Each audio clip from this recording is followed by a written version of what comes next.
So 11 years ago, I was introduced to Back2Back as a volunteer. We had started a Hope for Children ministry within the walls of this church. And we were trying to figure out, how do we connect Greenville, South Carolina to orphans around the world? And so that next June, we recruited 32 people to go on a short-term mission trip. And to this day, in my work, I still use short-term mission trips.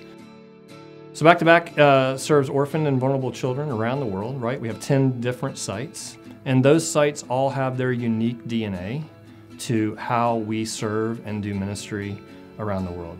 Some of those sites have to do with education, some of them have to do with special needs kids, some of them have to do with family reunification and orphan prevention. Some of them deal specifically in children's homes. Each site is unique in its own way. Our goal is that each of our children do three things. We want our children that are in our care, we want them to be dependent on Jesus, right? That's a gospel motivation for us. We want them to be interdependent in their community, and we want them to be independent and sustainable adults when they leave us, breaking the cycle of poverty. We've done that in a lot of different ways. One of those ways is through education. In the last 5 years, we've started 4 schools. We have 408 students in those schools that are not only getting a degree, but they're learning about biblical worldview, but they're also learning how to engage with each other, and they're doing all of that in family. And so that was the other thing that I'm so proud of us about is is the idea that most of the developing world where kids live in children's homes, a lot of those children don't need to live there. And so we have a spectrum of care that we work through, and we're constantly asking, does this child need to be there?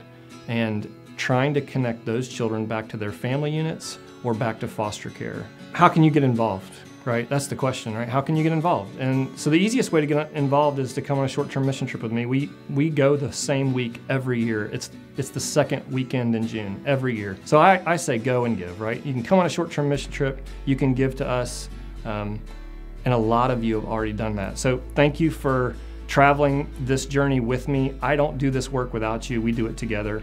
Thank you, Fellowship Greenville, for all the work that you do and the imprints that you have around the world. Thank you.